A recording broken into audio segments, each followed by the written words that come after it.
is by Stephen Hawking in his Brief History of Time. He says we see the universe the way it is because we exist.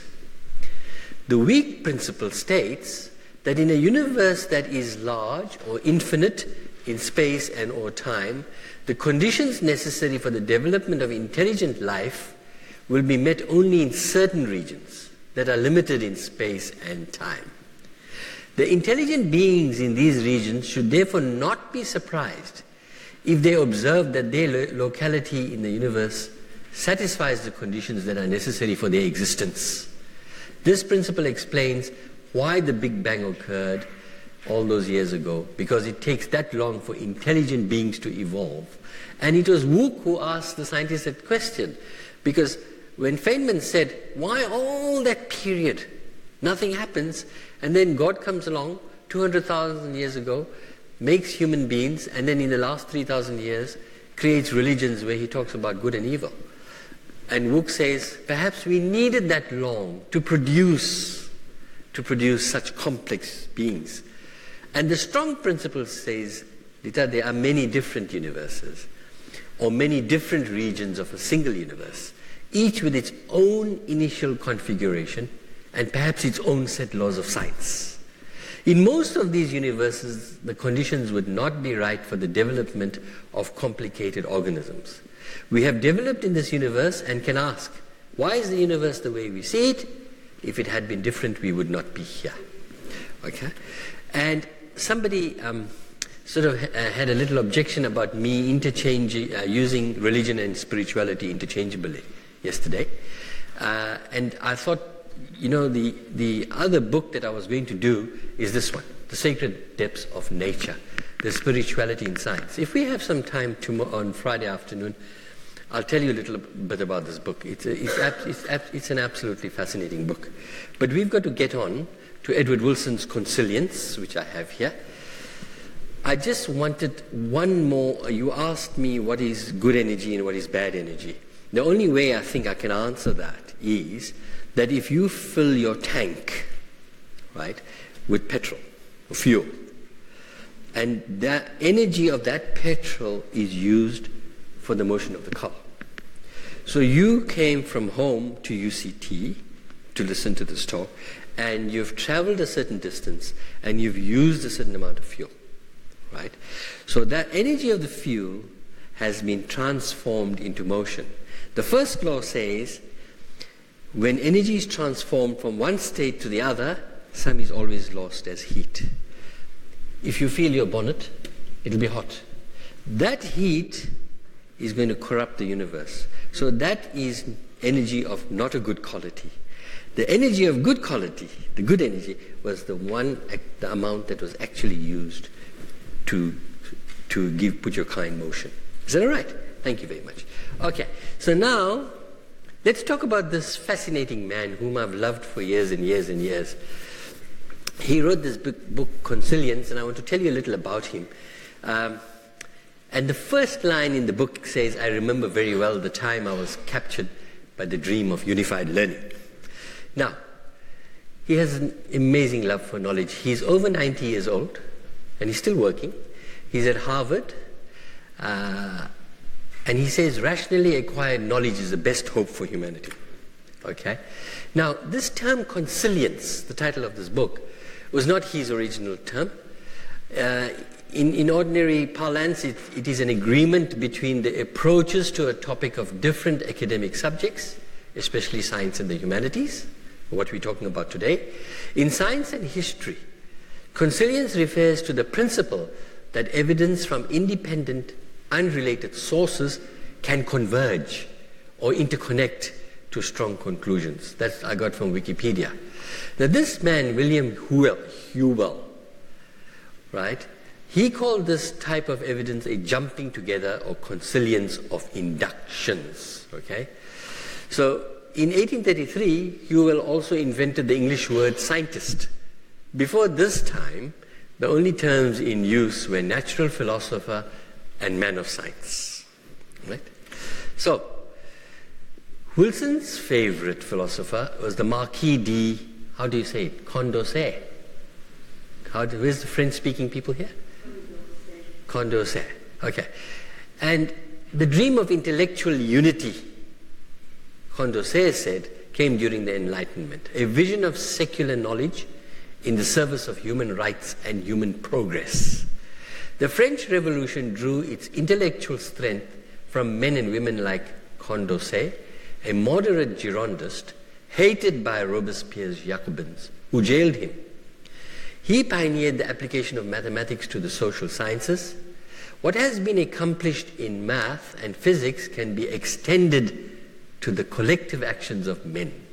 And I think this has influenced Wilson's thinking a lot. He also worked for the abolition of slavery. The time will come when the sun will shine only on free men who know no other master than their reason. Be relentless about acquiring knowledge and share it freely. Culture is governed by laws as exact as those of physics. Humanity must be kept on its predestined course to a more perfect social order, ruled by science and secular philosophy. That was Condorcet. Now, Wilson's background, he was inspired by the 18th century Swedish naturalist Linnaeus, who invented modern biological classification. Now, this is how they classified any form of living organisms: the kingdom, the phylum, the order, the class, the family, the genus, and the species. So if we are Homo sapiens, Homo would be our genus, and sapiens would be our species. But we would come from the kingdom Animalia. So we are animals as far as zoology is concerned. So there's 6 major kingdoms. There's plants, there's animals, there's fungi, there's protists, monorans, and archaea, and we fall in this group here of animals. So he discovered evolution when he read, this is Wilson, discovered evolution when he read Ernest Mayer's Systematics and the Origin of Species. Now, he is the original ant-man. He has classified most of the species of ants on this planet. He experienced the Ionian enchantment, a conviction that the world is orderly and can be explained by a small number of natural laws. The open line of his book reads, "I remember very well the time I was captured by the dream of unified learning." Wilson realized that his contemplation of his ants led him to climb the steps in biological organization from microscopic particles in cells to the forests that clothe mountain slopes. Now, this is his biography. E.O. Wilson, naturalist, and I've read it. It is a fascinating biography. You know, I've read the biography of Hawken, I've read the biographies of Dawkins, I've read the biography of so many people. But this one really touched me. He came from a poor family. I think his parents were divorced. I think his father had a drinking problem. He grew up in Alabama. And I think it was because he was lonely and unhappy, he turned to nature. A child comes to the edge of deep water with a mind prepared for wonder. And he had some unfortunate accidents. He was fishing one day, and one of these fish got hooked into his line, and then he jumped off, and this squirrel came and hit him in his eye. He hasn't had good vision in that eye ever since. And he says, this is surprising, that he has to use a hearing aid. He's used a hearing aid for most of his life because without it he wouldn't be able to hear the sound of the birds and everything in the bush. And in this book, I read it and then went from the UCT library and then wanted to buy it and could never find it anywhere. And now my friend sitting over here, John Field, has given me a hardcover copy of this book, which I cherish very much. So he went into the remotest parts of the world's areas and jungles alone to study ants. And he says in this book, if I had sprained my ankle somewhere there's no sign of any other life, human life. And I would have had to stay there and starve to death. That's how brave he was, but that's how passionate he was about his ants. So another synthesis in the offing, the greatest enterprise of the mind, he says, has always been and always will be the attempted linkage of the sciences and the humanities. And those of you who are in academia will realize how difficult this connection is. What is the relationship between science and the humanities? And how is it important for human welfare? It's a question every college student should be able to answer. Are we at the cusp of a new synthesis? I don't know. Okay, so he says consilience, that means joining the humanities and the sciences, gives ultimate purpose to the intellect. Ethnic conflict, nuclear weapons, terrorism, fundamentalism, overpopulation, all the major things that are causing so much concern in our world of today can only be solved, he believes, if knowledge of the natural sciences is integrated with that of the social sciences and humanities. Now, any of you who are attached to and were attached to this university realize there's different faculties, different departments. The natural sciences are completely and utterly separated from the philosophies and the humanities. Leaders, public intellectuals, journalists are trained in social sciences and humanities with no knowledge of the sciences. And I've written about this, written about it in the newspaper. When I was a child and and went to mosque to listen to the priest whose word was gospel, the imam. The imam knew no science. And the imam said whatever he wanted to say. Whatever he believed, he imposed on his flock. And 50 or 60 years later, I go to mosque and I hear the same lecture. But there's not a hint that these people have read anything. And I'm sure it's the same in other religions. It's a matter of grave concern that we now living in a world where anti-intellectualism reigns, where people don't want to actually think. It's just unbelievable. What a lopsided state of affairs. The substantive base of their wisdom is fragmented. Now, this is an old lament. This has been going on for years. And C.P. Snow, in the 1959 reader lecture called The Two Cultures, said, I believe the intellectual life of the whole of Western society is increasingly being split into two polar groups. Between the two, a gulf of mutual incomprehension, sometimes, particularly among the young. Sometimes hostility and dislike, but most of all, lack of understanding. There seems to be no place where the cultures meet. Right, so he's a novelist and an English physical chemist. So he says, whenever we try to make an inventory of humankind's store of knowledge, we stumble into an ongoing battle between the two cultures. On one side are the humanities, on the other side are the sciences, the natural and the physical, with social science and philosophy caught somewhere in the middle. There is more than a turf dispute among academics. It strikes at the core of what we mean by human knowledge. Snow brought this debate into the open with his essay, The Two Cultures, and you can Google it and read it, and The Two Cultures and the Scientific Revolution, and he published that in 1959, and people are still using it today. And he started his career as a scientist and then moved to the humanities, where he was dismayed at the attitudes of his new colleagues in the humanities. At gatherings of people who, by the standards of the traditional culture, are thought highly educated, express their incredulity at the illiteracy of scientists. Once or twice I have been provoked and have asked the company how many of them could describe the second law of thermodynamics. The response was cold. It was also negative. Yet I was asking something which is the scientific equivalent of, have you read a work of Shakespeare's?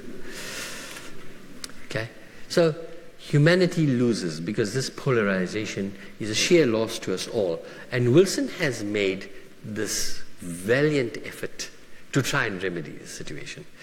Now, Walter Isaacson, whom I mentioned yesterday, who wrote that book on Einstein, on which was based the BBC, the National Geographic program called Genius on Einstein's life, has a new biography, this time on Leonardo da Vinci, and he describes his subject as history's consummate innovator, which makes perfect sense, since Isaacson seems to have got the idea of writing his book from Steve Jobs. You remember Steve Jobs? Okay, the subject of his previous biography.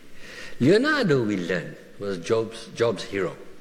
Isaacson sees a particular kinship between the men because both worked at the crossroads of the arts and sciences, humanities and technology. So it is possible to combine, as did Isaacson's earlier subjects, Benjamin Franklin and Albert Einstein. Now, he looked at Leonardo's notebooks. Now, one of the reasons why I've just put this down here, and I'm not going to read the entire thing, is I get a lot of these requests to speak at student dinners. And I'm always trying to motivate students to read more widely outside their fields. And so this particular day, I think it was just before the term ended last year, I was called and said, would you speak at our function? And I wanted to talk to them about curiosity. Just plain curiosity. How important it is to want to know if you know. How important it is for you to develop your own questions and actually follow that through in a true style of good scholarship. And I used this example of Leonardo writing in his notebook. Sometimes he asked himself, why is the sky blue? How does the heart function? What are the differences in air pressure above and beneath a bird's wing? And how might this knowledge enable man to make a flying machine? So he says, what is sneezing? What is yawning? What is falling sickness, spasm, paralysis? Why do we shiver? These are very important questions. Now, we can't spend our lives actually, studying everything. Perhaps medics will be able to answer some of these questions, engineers will be able to answer other questions. But what he's saying is that if he asked himself a question, he put it down in his notebook. So when he had time, he'd go back to his notebook and he'd look at it. And I've been trying to tell students for over 30 to 35 years, do something like this, but keep that mind alive. We can all make interconnections, untrammeled by authority. Leonardo was free to think creatively. Beneath its diligent research, the book is a study in creativity, precisely in Leonardesque or Jobsian refusal to distinguish art from science, observation from imagination, and to attain a combinatory creativity. And this goal isn't just the prerogative of genius. We can all approach it. Okay? And UCT has made a fantastic effort. And I just wanted to tell you the background to this. I was at a dinner with one of our anthropologists, Professor Susan Levine, the Vice-Chancellor one evening. It was a dinner for distinguished teachers. And Susan Levine said to the Vice-Chancellor, I want to create a program in the medical humanities. Now, it's an old idea. I remember at one of the London hospitals, I think it was at St. Mary's Hospital, there were young trainee doctors who had a problem dealing with terminally ill patients. They couldn't take it. So somebody thought up an idea. They said, why don't you go to the bed of the patient and not ask the patient, how are you feeling, or where's the pain, or what's going on? First, read some poetry to the patient, if it makes you feel any better, and if it makes the patient feel any better. So this is like a linking between the arts and medicine. So Susan Levine said she read a book called Cutting for Stone by Abraham Verghese. I'm sure many of you have read it. Have you? Okay. Abraham Verghese is a medical doctor, professor of medicine at Stanford Medical School. He grew up in Ethiopia, and he lived with his parents, who were missionaries, outside Addis Ababa, where there was a rural hospital. And the book centered around that place. And, the surgery that he describes was absolutely fantastic. I took the book and went to my HOD, Professor Del Khan, and said, could there have been such amazing surgery in rural Ethiopia in the 1960s? And he says, well, they could be. So she thought that this was a beautiful link between the humanities and medicine. And so she and Steve Reed, Professor Steve Reed, of primary health care, started this course. They asked me to speak on it, and I spoke on medicine in the literature. And one of the books I used was Saturday by Ian McEwan, like I discussed with you yesterday. And Abraham Verghese wrote Cutting for Stone, and then he wrote two books, My Own Country and The Tennis Partner. These are true stories.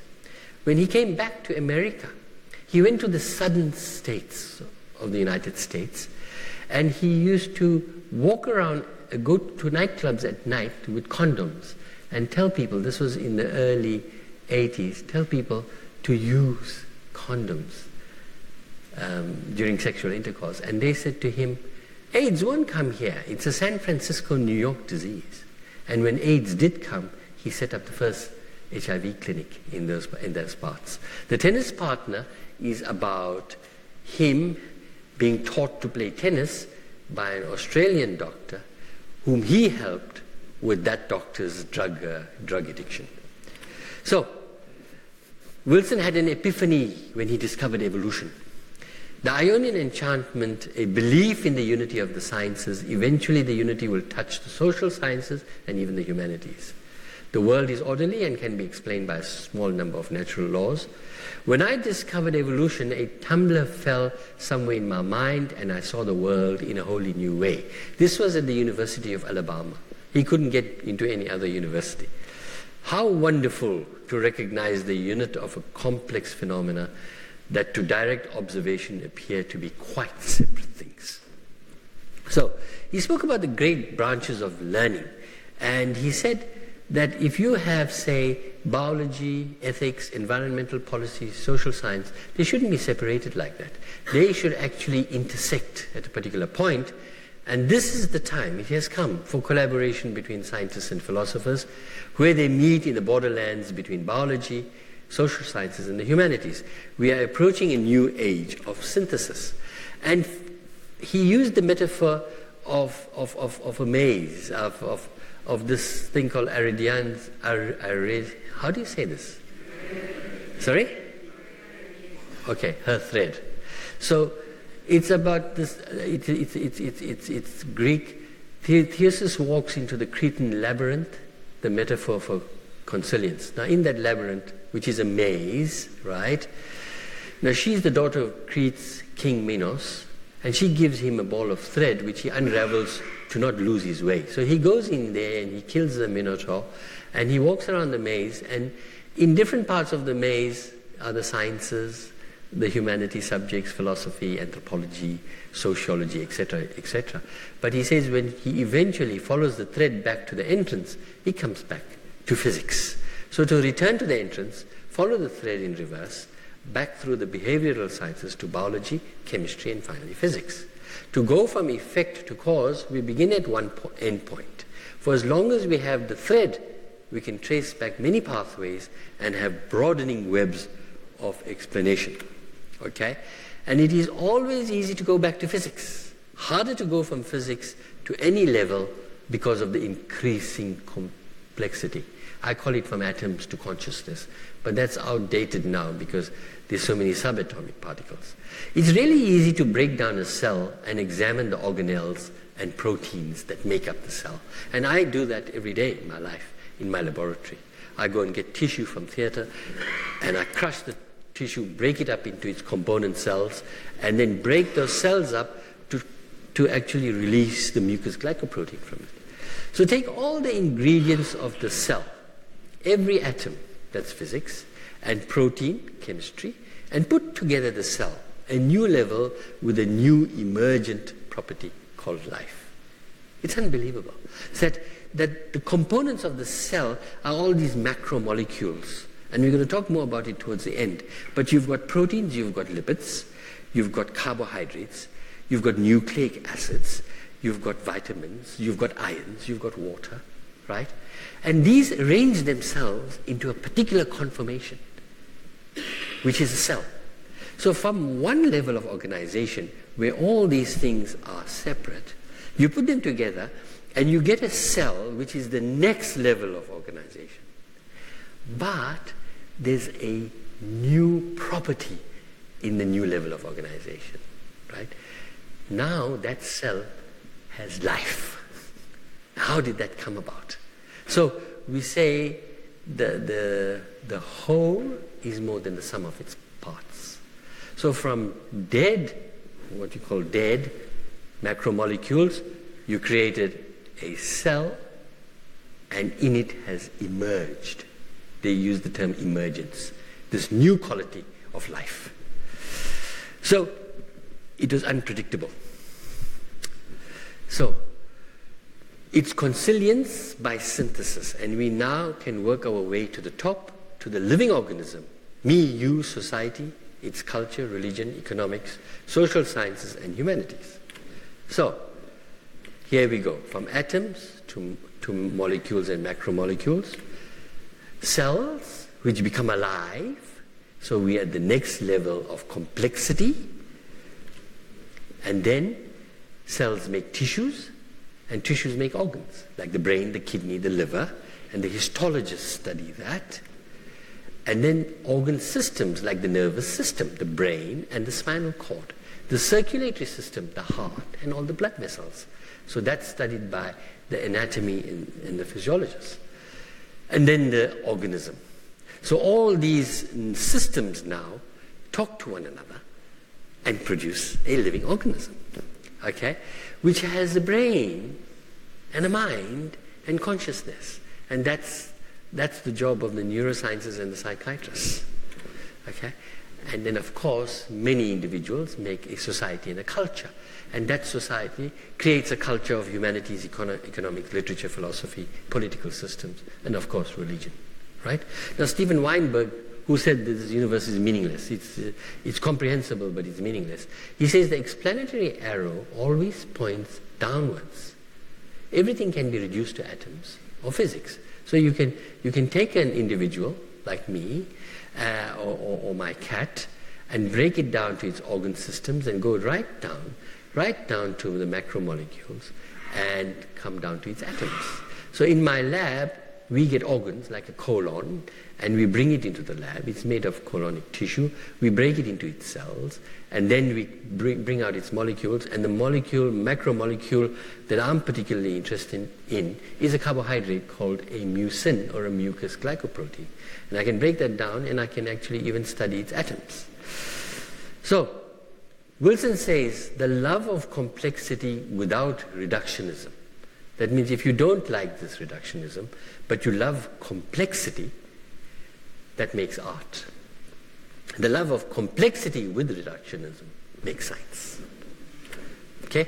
But now, people are saying, you know what? Reductionism has given us so much. It's really nice. Like me, I told you in my first lecture, I love to know what's the basic particle.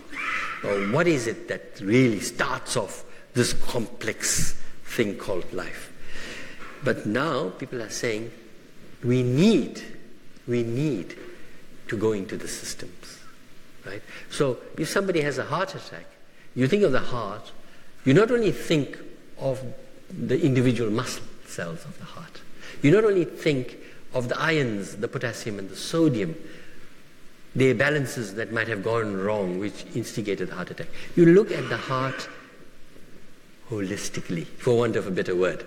And this book, The Music of Life, which was given to me by Dennis Noble of Oxford, sent it to me as a gift through a friend. It was published in 2006, and it's an absolutely beautiful book, The Music of Life, Biology Beyond the Genome. Because he says we're focusing so much on the genome, which we've mapped in 2001 or 2002, that we're becoming total reductionists, but we're forgetting the individual. Okay? So let's talk about the unity of knowledge. Now, you know, the next few slides might offend some people here, if you're not in the sciences and you're in the arts and the humanities. But please don't take it like that. Don't take it personally. We're having a discussion. So Wilson has one proviso. He says, we know the cell and its components. Our knowledge points the way down through the sciences from body and organ, through cell to molecule and atom, like I showed you. So we can go back to physics all the time. Now you take one kind of cell. There's so many kinds of cells. Take the general structure of the human nerve cell. Its electrical discharge and synaptic chemistry are partly understood in terms of physics and chemistry. So if you look at a nerve, how does it conduct that impulse? It's absolutely fascinating. I am looking at you, right? And I can see you. And you know that the visual part of my brain is at the back of my head. But if you open this, you're not going to see a picture of you. You only see chemicals. You only see macromolecules. So the light from you has fallen onto my eye, right? And that has now transformed through the optic nerve into a nerve impulse, which then goes to my brain and is registered as all these people sitting here. Isn't that absolutely fascinating? For once, why don't you jump up and down? My students do.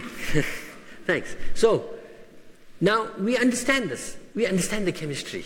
I can give you a lecture on how to conduct a nerve, how a nerve impulse conducts, how sodium and potassium interchange along the way to make this impulse, carrying this message from there through the eye to my brain.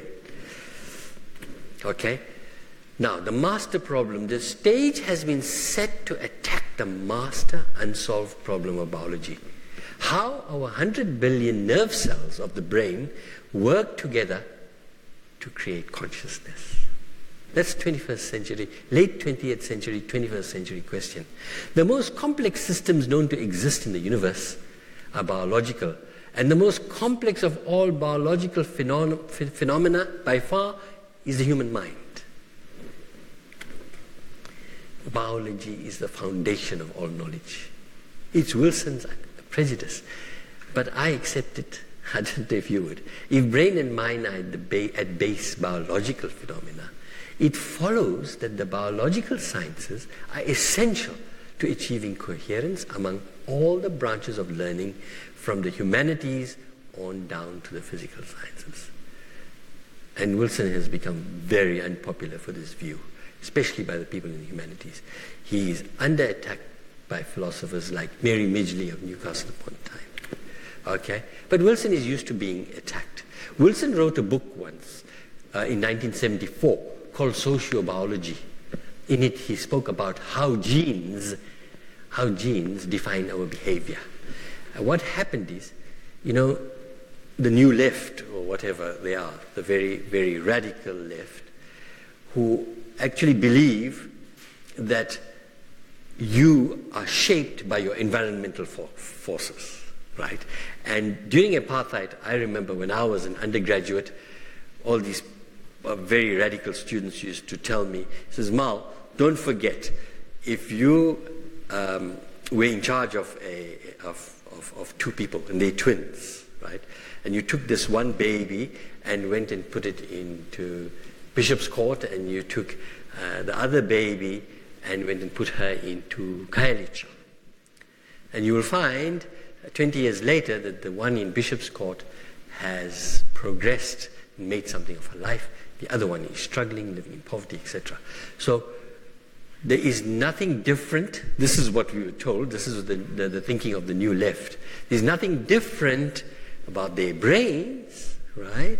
It's just that they didn't get the proper choice. Now, that is true to a certain point. But what Wilson said is, don't forget that we also have genes, which we inherit from our parents. And those genes are also involved in shaping us. And he said, forget this business about, what percentage of you is made by your environment and what percentage of you is shaped by your genes. He coined a new phrase called gene culture co-evolution. He said they work together. So what happened is some very radical young people waited for him to give a talk at a conference, and just about time he stood up to speak, they ran in and they poured a jug of cold water over his head. Okay, so he's quite used to that kind of thing. So he says biology is the most unifying science. Oh, by the way, they accused him of being a eugenicist and wanting to create a master race kind of theory. I forgot to tell you that. So he says biology is the most unifying science, the switch from reduction to composition. He says from molecules to cells to multicellular living things to social groups. Okay? Now, philosophy and the social sciences, he says philosophers are not happy about unity with the sciences. They say Wilson's ideas should be discussed by the philosophers expressed in their own language their own framework and their formal thought. To them, Wilson is a sinner. Conflation, he's accused of conflation, simplicism, ontological reductionism, scientism, and Wilson says, I am guilty. Okay? Sorry, I must have some water. Oops. So, he says we are approaching a new age of synthesis whether people like it or not. Philosophy plays a vital role in intellectual synthesis, and it keeps us alive to the power and continuity of thought through the centuries. It also peers into the future to give shape to the unknown. There has never been a better time for this collaboration between scientists and philosophers, especially where they meet in the borderlands between biology, the social sciences, and the humanities. We have the common goal of turning as much philosophy as possible into science. Now, he does have a criticism of the social sciences. He says people expect from the social sciences, which is anthropology, economics, and political science, the knowledge to understand their lives and control their future.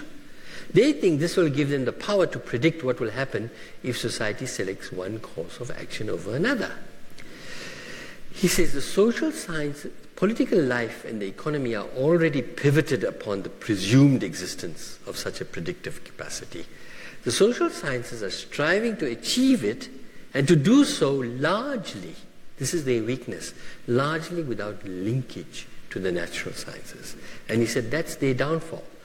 Because if you take the social sciences versus the medical sciences, both are entrusted with big and urgent problems. The social sciences focus on ethnic conflict, problems in the developing countries, issues of trade. Medical science focuses on cancer and its cure, correct genetic defects, and cutting-edge surgery. The medical sciences have made a dramatic progress in a little over 100 years. Freud has given us the idea of the mind. We have had DNA and worked out its structure in the 1950s. We have mapped the human genome. We are now into the neurosciences. There was a time when scientists they liked the brain, but only its physiology and its anatomy. They didn't want to talk about emotions. They didn't want to talk about consciousness. They said those are subjective things and we cannot objectify them. That all is changed. So the neurosciences are really progressing. Then drugs, epidemics, communicable and lifestyle diseases. They have research funding. They create collaborations. The social sciences have made progress, but it's far slower. The spirit of cooperation among social scientists is not like that in the medical sciences. Now, I hope that's changing, but that's Wilson's idea. And he said, Francis Bacon said that science was the engine of the Enlightenment. In science lies civilization's future. The repeated testing of knowledge by experiment is the cutting edge of learning. There should be no disciplines, but unity must underlie all knowledge. Remember, he's not rejecting the humanities. He wants them to come to the party and to unite with the sciences. Nature and her secrets must be stimulating to the imagination, as are poetry and fables. So, the medical sciences has consilience, the social sciences don't. The medical sciences are built on a coherent foundation of molecular and cell biology, and they go to the level of biophysical chemistry to study disease. There is a hierarchical order of knowledge and a consilience of biology, chemistry, and physics that drives the medical sciences. And he says it's this consilience that's giving us this progress in medicine. That order does not exist in the social sciences. So he says the social sciences have paid little attention to the foundations of human nature, and they've paid little attention to its deep origins. They have not embedded the narratives in the physical realities of human biology and psychology. It is not a virtue to avoid a study of the roots of human nature. Okay? I won't go through this for lack of time, but he says biology tells us there is a unified human nature grounded in heredity. A huge problem arose that if neither culture nor a hereditary human nature, then what unites us? If cultural relativism is the order of the day, then if ethical standards are molded by culture, and cultures are diverse and equivalent, what disqualifies theocracy, colonialism, slavery, torture, female genital mutilation. Anthropology is also breaking up into two cultures, the biological anthropology and the cultural anthropology. There's no consilience between the two. Sociology, which is the anthropology of complex societies, some study it in urban areas, others see it in remote areas, but they're both biophobic. They're determined to avoid biology. There's a sociologist, James S. Coleman, who's very famous at the University of Chicago, and he says the principal task of the social sciences is the explanation of social phenomena, not the behavior of single individuals. And his research strategy is the essential requirement is that the explanatory focus will be on the organism as a unit, not on the cell or molecules which make it up. Wilson says if we followed that approach in biology, it would have remained stuck in the 1850s with such a flat perspective. Okay?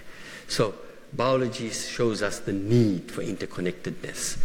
Biology is a science that traces causation across many levels of organization, from brain and ecosystem down to the atom.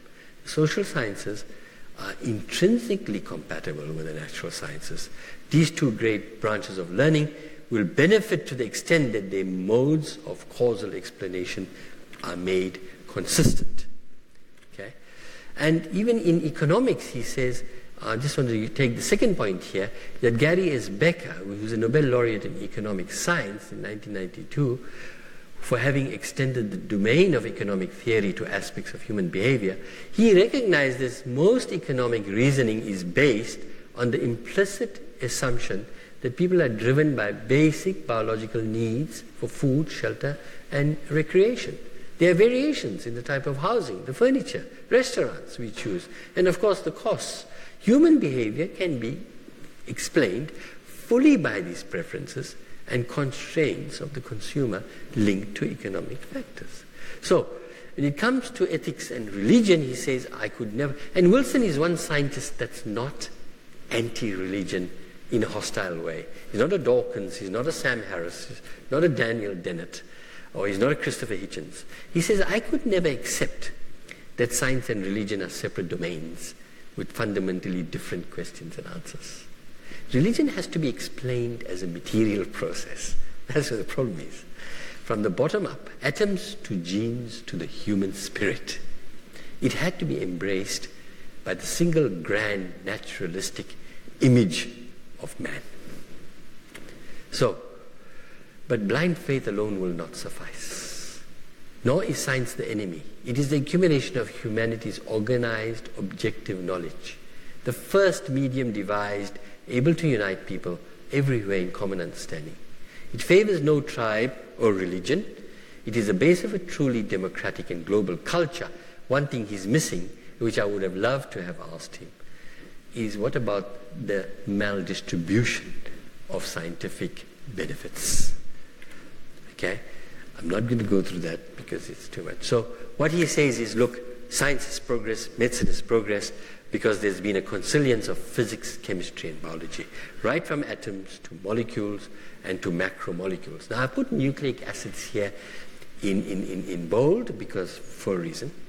So, he says, now let's look at quantum physics and genetic variation. Once you have had a nucleic acid, you're on the way to life. This is what Richard Dawkins says. Once you have a molecule in your universe that can make a copy of itself, you're on your way to life. So DNA makes DNA, you call it replication. Then there's crossing over. I'm not going to explain that now, but if I have some time tomorrow. And there are mutations which create variability. So if you look around the room, we're all human, but we look different. Nobody looks identical to one another. Watson actually got down this far to the atom. Remember I told you the atom has energy levels and that the electrons jump from one energy level to another without cause. Did you remember me telling you that? Okay. He says mutation is simply a quantum jump of a rare type at an atomic level. And I said, how's that umpire for a connection between physics, biology, and genetics? Okay? And this was the watershed book in the history of biology. Okay? The selfish gene. He put it very frankly. He said, we and all other animals are machines created by the genes. You know he's in a lot of trouble for that. Philosophy and the subjects known as the humanities are still taught as if Charles Darwin never lived. No doubt this will change in time. Okay? And I spoke to you about Erwin Schrödinger. Erwin Schrödinger was a physicist, and he wrote this book in 1944 when they still hadn't worked out the structure of the gene. And in this book he argues that life was entirely a physical process, but that biology could be explained by the principles of physics and chemistry. Imagine biology transformed by the same mental effort that split the atom. That Wilson says in his book Naturalist. Okay? So this was Schrödinger's book, and we discussed yesterday, and we asked, how come all these wild atoms they're in such a disordered state and they create life? Now, what is life? Particles moving wildly and aimlessly, they're highly energetic in a hot universe, which eventually allows the creation of an ordered structure with agency, intent, reason, passion, and consciousness, nohal. That's mine, a human being.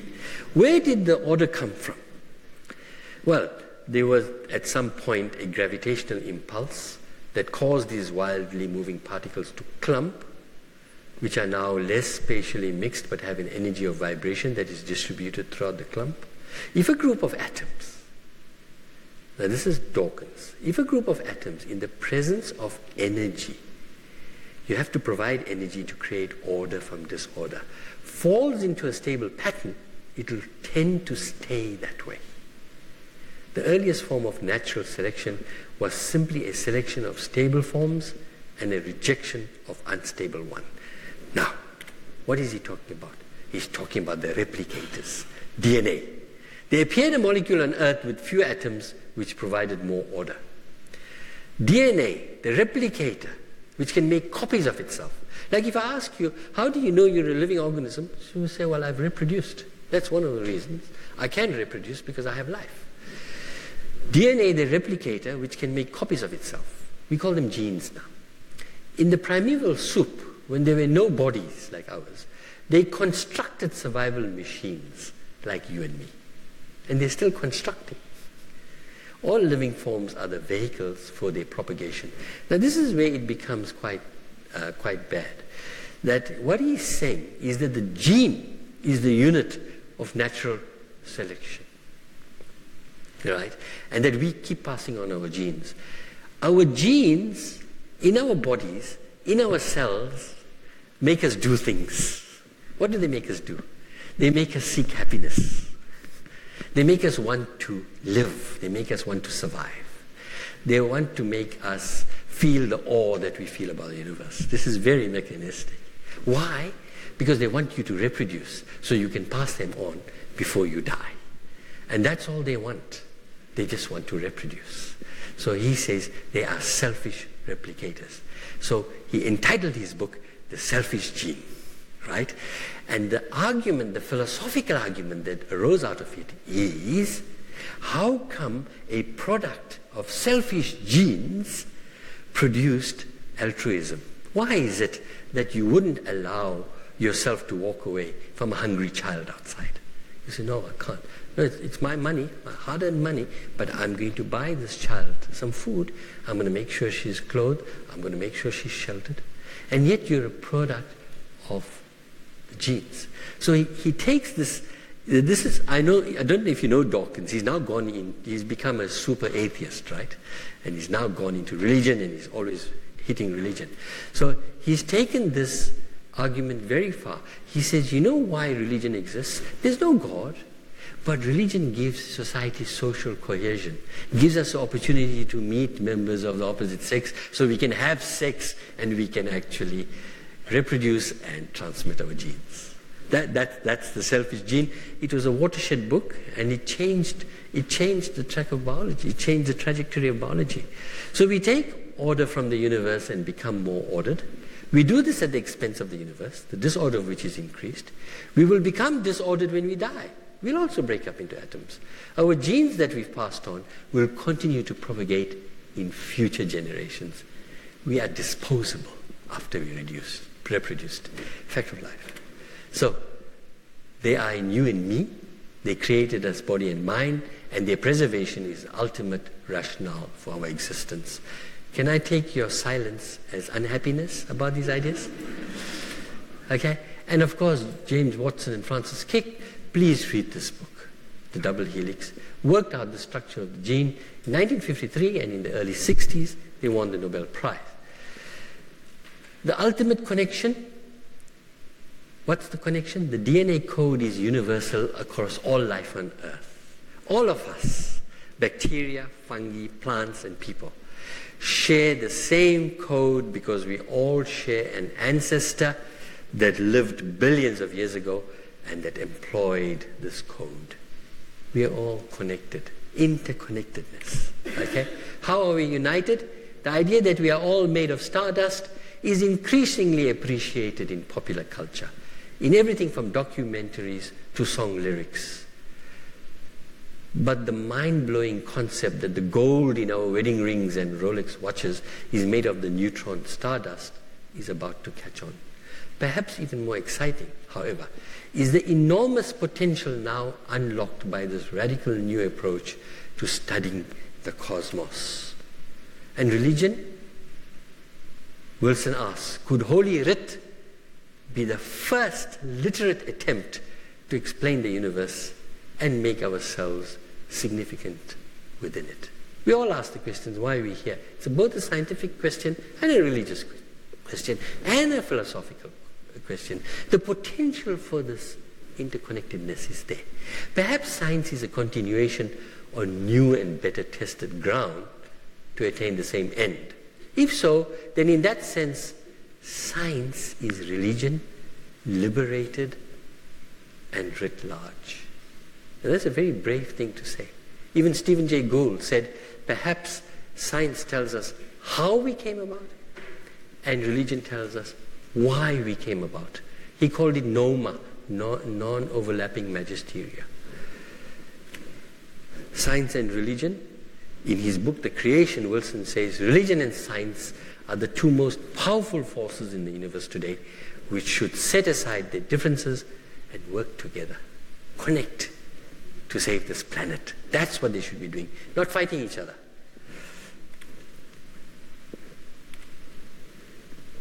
His last word, science is the global civilization of which I am a citizen.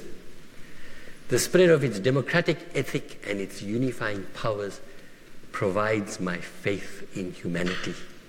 The astonishing depths of wonders in the universe, that's the spirituality I was talking about, continuously revealed by science is my temple.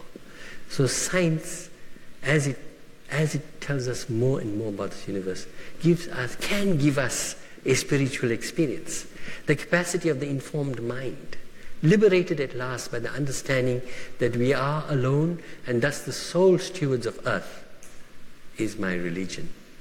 The potential of humanity to turn this planet into a paradise for future generations is my afterlife.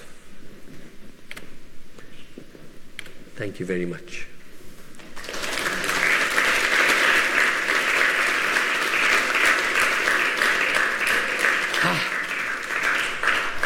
Now for some water.